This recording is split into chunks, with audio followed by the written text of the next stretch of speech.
பேசுவீங்க, உங்களுடைய பாக்கெட் நிறைஞ்சிருக்கான்னு பேசுவீங்க.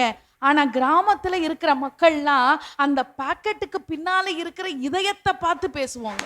கோயிலுக்கு போனா செருப்பை பத்திரமா பாத்துக்கணும், பஸ்ல போனா பர்ச பத்திரமா பாத்துக்கணும், ரோட்ல நடந்து போனா பெண்கள் கற்ப பத்திரமா பாத்துக்கணும். இப்படி எல்லா இடத்துலயும் ஜாக்கிரதையா இருக்கணும் நகரத்துல.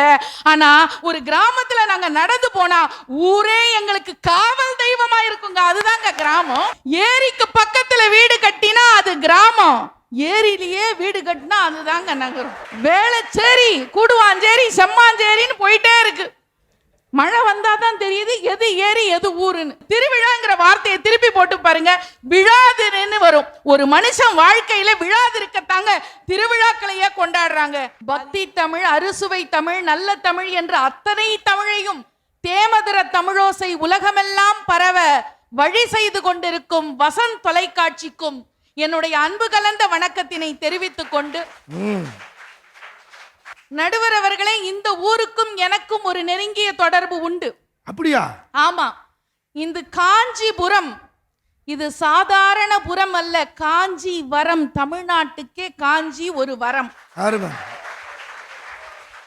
ஏன்னா இங்க இருக்கிறவங்க எல்லாம் வணிகவியல் துறைன்னு சொன்னாங்க. நானும் ஒரு வணிகவியல் துறை பேராசிரியர். ஓ, காஞ்சிபுரத்தில் இருக்கிற பச்சையப்பன் கல்லூரியில் 5 வருடம் வணிகவியல் துறை பேராசிரியராக பணியாற்றிய பெருமை எனக்கு உண்டு என்ற பெருமையிலே பேசுகிறேன். இதெல்லாம் சொல்ல மாட்டேங்கிறீங்களா? நடுவர் அவர்களை எதிரணியில இருந்து வந்து பேசினாரு, நல்லா தான் வந்தாரு. சேர்ல உட்கார்ந்து இருக்கும் போது நல்லா தான் பேசினாரு. ஆமா, மேடையில வந்த உடனே என்ன ஆச்சுன்னு எனக்கு தெரியும். அவர் அப்படித்தான் நகரம்னு தானங்க பேச சொன்னாங்க. அதுக்கு ஏங்க அங்க போய் ஏறி அந்த குதி குதிக்கிறீங்க?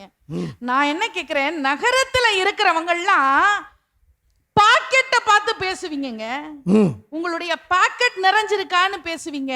ஆனா கிராமத்துல இருக்கிற மக்கள்லாம் அந்த பாக்கெட்டுக்கு பின்னால இருக்கிற இதயத்தை பார்த்து பேசுவாங்க. ஒண்ணு இல்ல, இந்த கிராமத்துல ஒரு வீட்டுல தனியா ஒரு ஆள் இருப்பாரு. பெரிய வீடு பெருசா இருக்குங்க, ஒரே ஒத்த ஆளு தனியா இருப்பாரு. அது தனியா இருக்கிறது இல்ல, அவருக்கு ஒரு பிரச்சனைன்னு வந்துட்டா அந்த கிராமத்துல இருக்கிற 100 பேர் ஒன்னா திரண்டு வந்து அந்த மனுஷன் முன்னாடி நிப்பாங்க. ஆனா நகரத்துல 100 பேரோட இருப்பான். பிரச்சனை வந்தாலும் சிங்கிள் ஆயிடுவான். பிரச்சனைன்னு வந்துட்டா ஒருத்தன் பக்கத்துல இருக்க மாட்டான். அதுதாங்க உங்களுடைய நகரம். ஒண்ணு கேக்குறோங்க, நகரத்துல பாதுகாப்பு இருக்காங்க எங்களுக்கு. கோயிலுக்கு போனா செருப்பை பத்திரமா பாத்துக்கணும், திருமண மண்டபத்துக்கு போனா நகைய பத்திரமா பாத்துக்கணும், பஸ்ல போனா பர்ச பத்திரமா பாத்துக்கணும், ரோட்ல நடந்து போனா பெண்கள் கற்ப பத்திரமா பாத்துக்கணும். இப்படி எல்லா இடத்துலயும் ஜாக்கிரதையா இருக்கணும் நகரத்துல.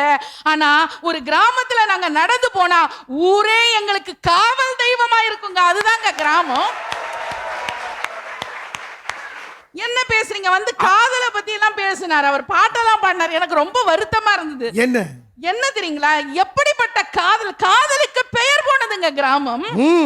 முத்தத்துல ஜெயிக்கிறது நகரத்து காதல்ங்க, யுத்தத்துல ஜெயிச்சு வந்தாதாங்க அது கிராமத்து காதல். ஒரே ஒரு வித்தியாசம் சொல்லவா உங்களுடைய கிராமத்து காதலுக்கும் நகரத்து காதலுக்கும்? உதட்டுல இருக்கிற சாயம் கலையாம இருக்கணும்னு நினைக்கிறது உங்களுடைய நகரத்து காதல். ஆனா கண்ணுல வச்சிருக்கிற ஐலைனர் அழியாம பாத்துக்கணும்னு நினைக்கிறானே, அதுதாங்க உண்மையான கிராமத்து காதல். ஏரிக்கு பக்கத்துல வீடு கட்டி இருக்காங்க அங்க கிராமத்துல, அப்படியே அந்த காத்து அழகா வரும். ஏரிக்கு பக்கத்துல வீடு கட்டினா அது கிராமம், ஏரியிலேயே வீடு கட்டினா அதுதாங்க நகரம். வேளச்சேரி, கூடுவாஞ்சேரி, செம்மாஞ்சேரின்னு போயிட்டே இருக்கு. மழை வந்தாதான் தெரியுது எது ஏரி எது ஊருன்னு. ஒரு பையன் சொல்றான், லேஅவுட் விளம்பரம் பண்றோம் சொல்லியிருக்கான், எங்கள் மனை பிரிவில் மனை வாங்கினால் 10 அடியில் தண்ணீர் வரும், 10 அடியில் தண்ணீர் வரும். அது மழை காலத்துல 10 அடியில வீட்டுக்குள்ளாரே வரும்னு தெரியாம டவுன்ல ஏமாத்துறான். ஒண்ணு இல்லைங்க, இன்னைக்கு நகரம்னு சொல்றீங்க, நகரத்துல உறவுகளோட இருக்காங்க, ஆனா உறவுகளோடு இணைந்த வாழ்க்கை அங்க இல்ல, தனியா இருக்காங்க அங்க வாழ்க்கை. பிள்ளைங்கள்லாம் வெளிநாட்டுல இருக்கு, தாத்தா பாட்டி தனியா ஒத்த ஆளா அம்மா அப்பா இருக்காங்க அங்க வீட்டுல. ஆனா கிராமத்து வாழ்க்கையில யாருமே இல்லைன்னா கூட அது தனி வாழ்க்கை இல்லைங்க. எல்லோரோடும் சேர்ந்து இருக்கிற உறவோடு இருக்கிற வாழ்க்கை தாங்க கிராமத்துல இருக்கிற வாழ்க்கை.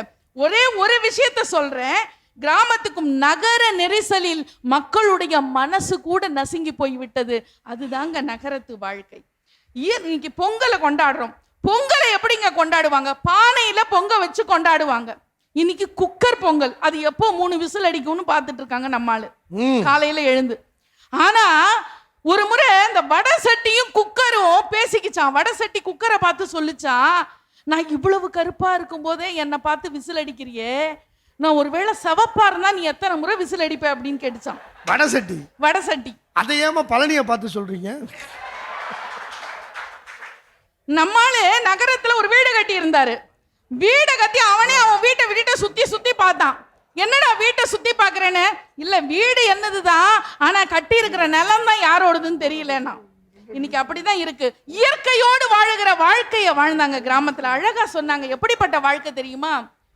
வாய்க்காலையும் வயல் காட்டையும் படைத்தாள் எனக்கென கிராம தேவதை, தெம்மாங்கையும் தெருக்கூத்தையும் நினைத்தால் இனித்திடும் வாழும் நாள் வரை, குழந்தைகள் கூட குமரிகள் ஆட மந்த மாருதம் பேசுது, மலைய மாருதம் பேசுது,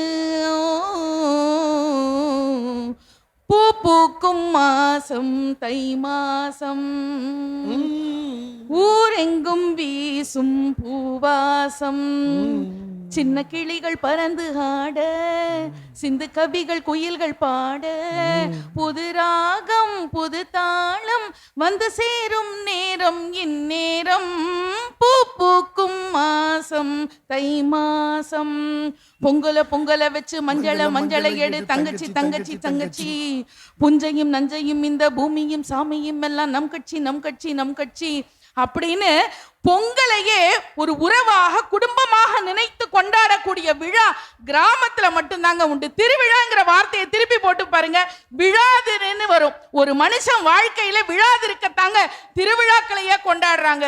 அது எங்க அப்படின்னா கிராமத்துல தானேங்க அழகா இருக்கு.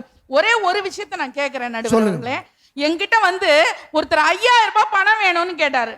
என்கிட்ட இல்லைன்னு சொல்லிட்டேன். உன்னை ஏத்த வீட்டுல போனானா அவன் எச்சு கையால காக்கா கூட ஓட்ட மாட்டான். அவன் காலில் விழுந்து 5000 ரூபாய் வாங்கிட்டு வந்துட்டான். நான் கேட்டேன், உனக்கு கொஞ்சமாவது அறிவு இருக்கா? ஒரு 5000 ரூபாய்க்கு அவன் காலில் போய் விழுறிய அப்படின்னு. அதுக்கு அவன் சொன்னா, இந்த 5000 ரூபாய் வாங்க நான் ஒரு தடவை தானே காலில் விடுறேன். அவன் இதை என்கிட்ட இருந்து திருப்பி வாங்க எத்தனை தடவை காலில் விழுவான் தெரியுமா? ஒரே ஒரு செய்தியோட நான் நிறைவு செஞ்சிடுறேன். ஒரு கணவனும் மனைவியும் பேசிக்கிறாங்க. கிராமத்துல இருக்கிற கணவன் மனைவி. மண்ணும் மனுஷனும் சந்திக்குச்சு. மனுஷன் சொன்னா, இதோ பாரு, நான் குரோம்பேட்டில் 5 ஏக்கர் நிலம் வாங்கி போட்டிருக்கேன், தாம்பரத்துல 10 ஏக்கர் வீடு வாங்கி 10 ஏக்கர் நிலம் வாங்கி போட்டிருக்கேன், பல்லாவரத்துல 1 கிரவுண்டு இடம் வாங்கி போட்டிருக்கேன் அப்படின்னா. உன்னை மண்ணு சொல்லிச்சு, உன் பாட்டனை வாங்கி உள்ள வச்சதும் நான் தான், உன் தாத்தனை வாங்கி உள்ள வச்சதும் நான் தான், உன் அப்பனை வாங்கி உள்ள வச்சதும் நான் தான், நாளைக்கு உன்னை வாங்கி உள்ள வைக்க போறதும் நான் தான் அப்படின்னு மண்ணு மனுஷனை பார்த்து சொல்லுச்சு. மண்ணுக்குள்ளதான் மனுஷன் அடக்கம். மண்ணு ஜெயிச்சுச்சா மனுஷன் ஜெயிச்சா நான் பார்த்தா கடைசியில மண்ணு தான் ஜெயிக்குது. அது எந்த மண்ணு தெரியுமா ஜெயிக்கும்? எந்த மண்ணுல அன்பும் பாசமும் பண்பும் இருக்கோ அந்த மண்ணு தாங்க ஜெயிக்கும். அந்த மண்ணுல தாங்க மனித நேயம் இருக்கும். அது எல்லாமே ஒன்னா சேர்ந்து இருக்கிற மண்ணு நம்முடைய கிராமத்து மண்ணுங்கிற காரணத்தினால இன்றைய தலைமுறை கூட கல்லூரி மாணவர்கள் நாங்க ஊருக்கு போய் பொங்கலை கொண்டாடுறோம், ஊருக்கு போய் தீபாவளியை கொண்டாடுறோம்னு ஊருன்னு அவங்க சொல்றது அவங்களுடைய கிராமம் தான் என்கிற காரணத்தால் இன்றைய இளைஞர்கள் இன்றைய தலைமுறை பெரிதும் போய் கொண்டாட விரும்புவது பண்டிகைகளை கிராமத்திலே தான் என்று நடுவர் அவர்கள் தீர்ப்பு தருவார்கள். ஏனென்றால் தமிழ்நாட்டில் ஹரிச்சந்திரனுக்கு பிறகு உண்மையை பேசக்கூடிய ஒரே அன்பான பண்பான நல்ல நடுவர் நம்முடைய நடுவர் என்கிற காரணத்தால் எங்கள் அணிக்கே தீர்ப்பு தர வேண்டும் என்று சொல்லி நல்ல வாய்ப்புக்கு நன்றி கூறி விடைபெறுகிறேன். நன்றி, வணக்கம்.